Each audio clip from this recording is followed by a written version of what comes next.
Okay. So let's see. Is that visible? Hopefully that's visible. Okay. So hello, everybody. And thanks for participating today. And I hope that you can all see this okay and that my display is coming up correctly. I'm doing something a little bit different than I normally do. I know a lot of the time I talk about either testability or accessibility as my primary conversation points, but over the past number of years, I've been actively involved in various fitness initiatives.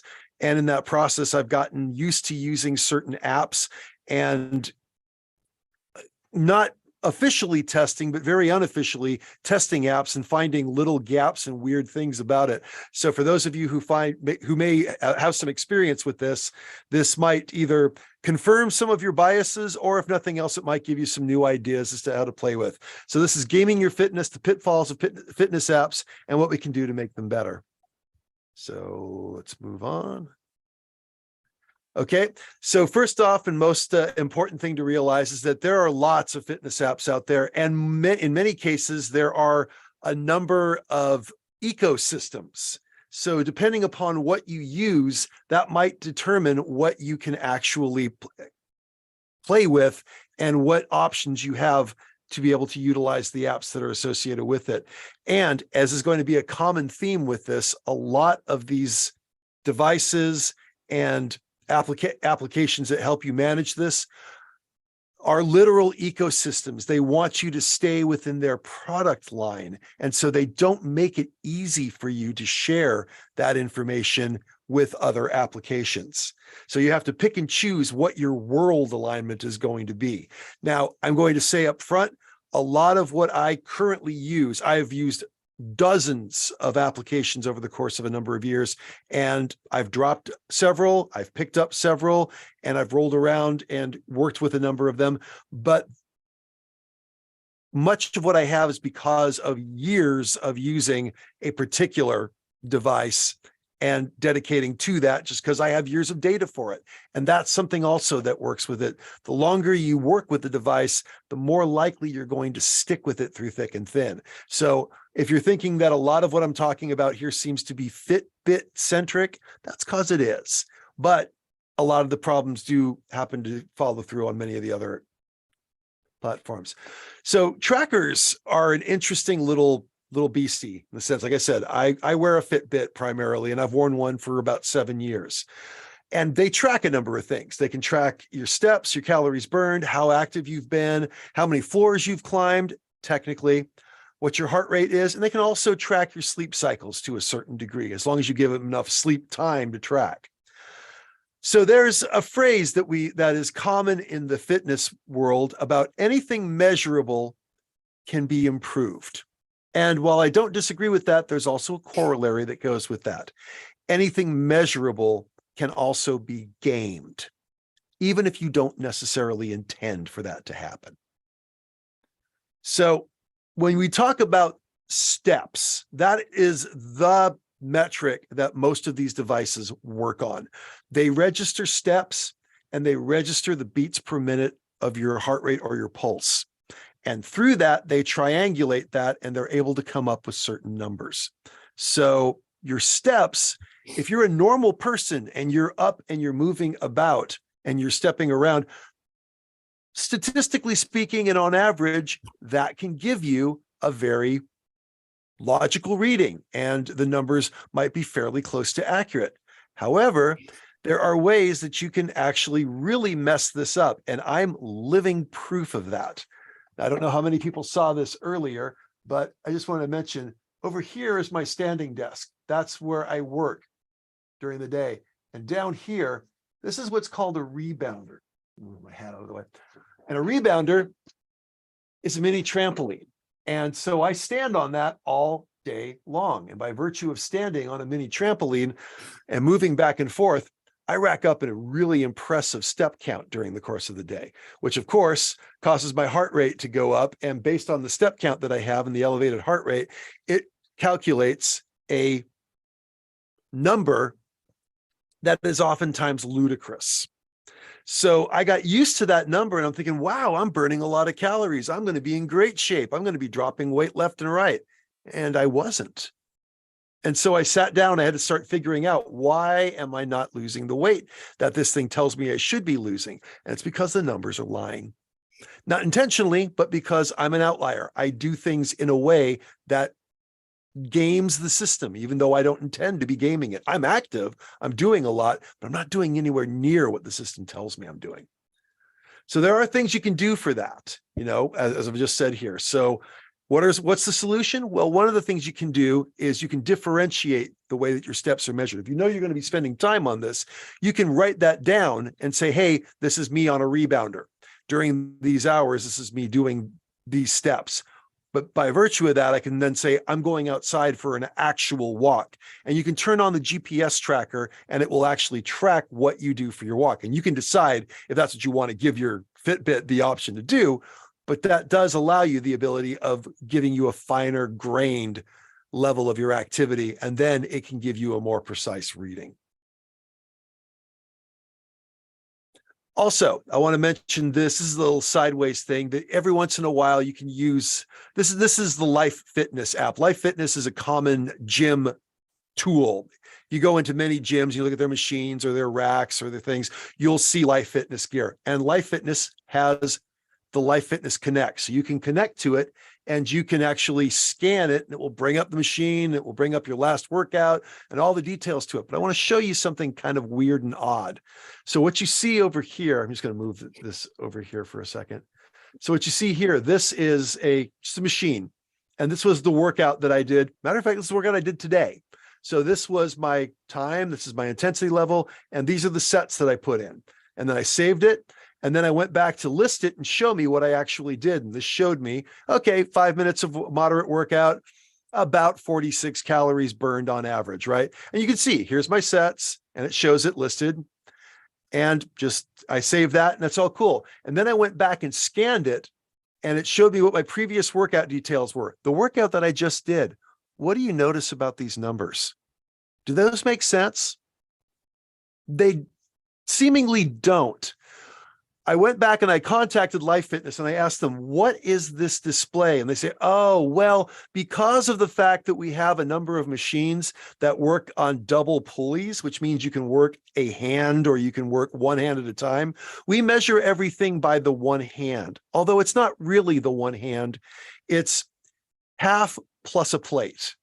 So I have to mentally keep that in my mind anytime I scan to look up and see what's going on here. So 58.97 pounds, I have to double that and then skip up to the next plate. That's what I did. Yes, these are common and this shows up a lot. Another device that's very commonly used are scales. And not all scales are equal. So I tested several smart scales. In fact, I'm actually using several smart scales because of differing needs and different initiatives that I'm involved with. And I even compared them to a classic analog scale. Out of 4 scales that I measured, all 4 of them gave me different readings. In other words, I could not reliably say, oh, I have 4 scales, 2 of them agree, so I can at least average on that. All 4 of them gave me different readings. And the variation wasn't a small amount.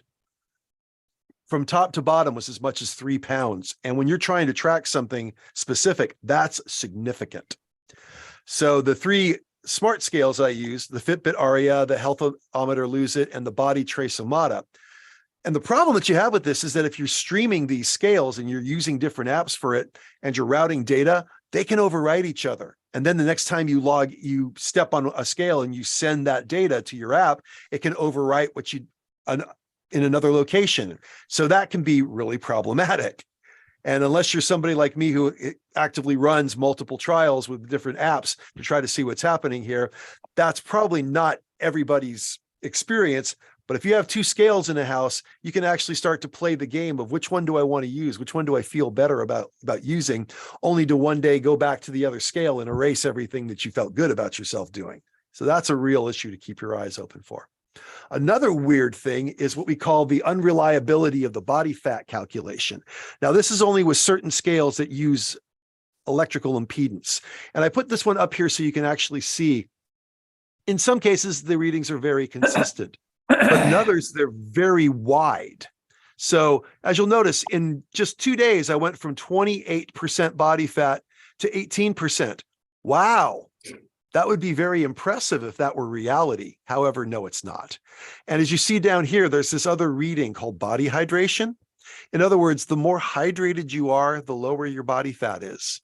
And the less hydrated you are, the higher your body fat is, because of just the nature of it sending a little current through your body and the resistance that it gets. It's a little weird little factor, but it can do a number of interesting things. So how do you regulate your readings? Well, there's a few things you can do. Of course, you want to keep yourself well hydrated, but weigh in at the same day each day. I recommend weighing in shortly after showering so your skin is nice and hydrated. Wipe down the scale with a cleaning solution before each weigh-in, and have a little damp towel that you can step on before weighing. That way you maximize the electrical current running from one side of the scale to another. I'll bet that's something nobody ever considered. Tracking food is also a lot of fun. You can scan barcodes and you can create your own recipes, but there are some interesting challenges that you have in the sense that what a barcode reading tells you might be from a totally different food. What do you do in that case? So in this case, the database that you have may be really accurate or it may be really wonky. You have to pay attention. And very often the best thing you can do is just go by the USDA nutritive value of foods and standardize on weights and measurements as much as possible. I've made it as far as I can. If I'm not actually scanning a food, I use grams or I use milliliters like the rest of the world does. And that helps to level out what you're actually reading and you can get consistent numbers for. And where does your data go? Again, if you have an ecosystem and you have an Apple Watch, then that's going to be relatively easy. If you've got a Google Fit, machine device and you're using Google Fit, that'll work. Fitbit has its own universe. Apple and Fitbit don't play nice with each other. A lot of apps that will be able to send their data to Apple Health, Fitbit can't send its data to, so you have to actually route around Apple Health, and you don't want your Apple Health data to get polluted with your Fitbit data. So that can be really frustrating. So you might need to have a third party, and there are a few of them that are out there. And some of the third parties that are out there, this is an example of an API aggregator called Exist. And Exist allows you to take readings from a bunch of different apps, and then it can put them all under one roof. And so if you have different devices and you have different scales and you have different readings and different apps you're using, you can put them in one place and under one banner.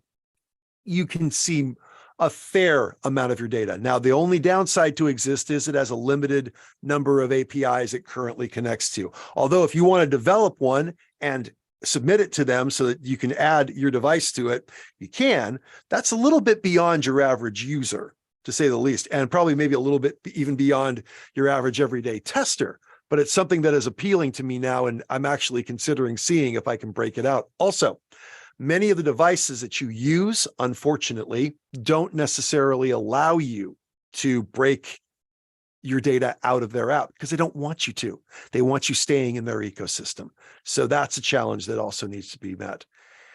And the one thing, of course, if I'm talking about accessibility most of the time, that's another thing that's very important, is to be able to make your data usable and accessible. This is a typical screen, and you want to be able to make sure that you don't just use colors to describe things. While I can see this, somebody who is colorblind or who has low vision contrast is going to really struggle with what this top screen is doing. What are these colors? Well, thankfully, it does give you a legend by it, but if it didn't give you that legend, you'd have no idea what you were looking at. And here again, what do these values represent? Well, in this case, it just shows you the calories you've earned and how far over you are and what your average is on a given day. But again, color contrast here could be improved. I'd love to see a toolkit that allows you to change the colors on the fly. Oops, jumped ahead. Anyway, my summary to this is that we don't have one ring to rule them all just yet. And your data that you get is objective, yes. It is objective data, but interpreting it is subjective. And the tools may not necessarily do a good job at that, or you may have a way of totally mucking with it, and you're not even aware of it. So be aware that though you're getting data, it's up to you to make sure that the data you're getting is valid for your own purposes. And again, data and results may not align. You could be doing a lot of work and your Fitbit can be telling you that you're an absolute rock star, but if you're not actually losing weight or you're not actually gaining strength, you might want to reconsider what it is that you're doing. There you go. Didn't realize that you're really that much into weightlifting, Michael. That's cool.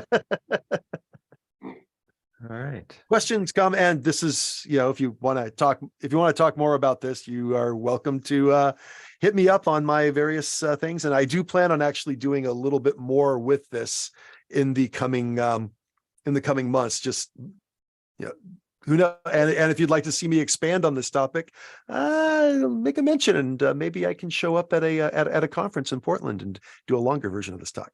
But if there's any questions, I'd be happy to answer them. Yeah, I just to make a comment. I have a couple of those scales that connect into the apps on my phone, and then I have one that doesn't, right? And I usually get on that one because I don't want it to be recorded. Very true. Well, if I'm not sure if you know this or not, but most of the scales, if you want to make sure that they don't record what you're doing, if you just want to have a heart-to-heart moment and just sigh audibly. Right.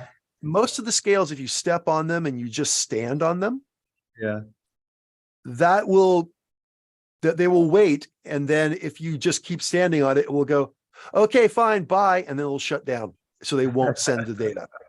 So that's just a little trick. I can't guarantee it for everything, but for the scales that I currently use, that's what you do. You stand on it. And if you don't want it to send the data, just don't step off the scale, and then it will just shut itself down.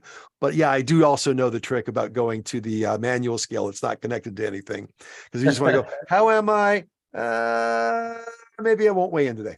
This is just between me and you. Exactly. Okay. Well, we're set up for our next speaker, John Rutledge. Yeah. Hey, Michael, I have a question for you. Oh, yeah, go ahead. Yeah. So one of the things that you're representing seems to be like this new trend of how to hack your life. And so is this something that I'm thinking of the conference? Almost everyone to some degree now, if they want to do some type of hacking, they're reverse engineering all of these digital devices out there.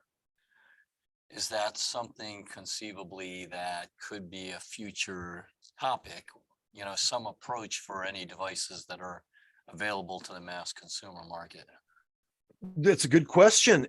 I do know of people who have gone in and done some interesting experiments. Again, a lot of it comes down to, as far as, say, if you're wearing a Fitbit or if you're wearing an Apple Watch, what you will basically note is the sensor. And the sensor sits on top of, again, I'm blanking on the anatomy, but you've got a vein that runs right here and it pulses, and it's a good place to get a reading. It's where, doctors put a stethoscope to say, oh yeah, your heart rate is this. And so it's how it's been developed in that regard. Again, it reads things like skin temperature. It reads things like your heart rate. And again, it's the cyclorometer. Also, here's one thing I didn't mention. This is another web of the lies that you can find yourself doing with a Fitbit. When I'm standing at my desk here, oftentimes my hand is on the keyboard and I'm typing, right? So that typing movement is causing my wrist to move up and down. As long as my wrist is vertical and I'm stepping on the platform, walking back and forth, it not only thinks that I'm making steps, it also thinks I'm climbing stairs. So there are days when I will, at the end of the day, go, there's no way I climbed 200 flights of stairs, not even close. What was that? Oh, I was at my desk for a long period of time and I was actively typing because I was in a zone. So the challenge that you run into here, and again, when you talk about hacking these systems or hacking the life systems for this is the challenge that you're going to face, is that yes, you can get data, but there are all sorts of unusual situations that don't quite line up with what reality says. So back when I had said that I was trying to figure out what was the calorie rate that I needed to be hitting before I, got through it, it was considerably more. And I know I am out of time now, so I'm going to stop there.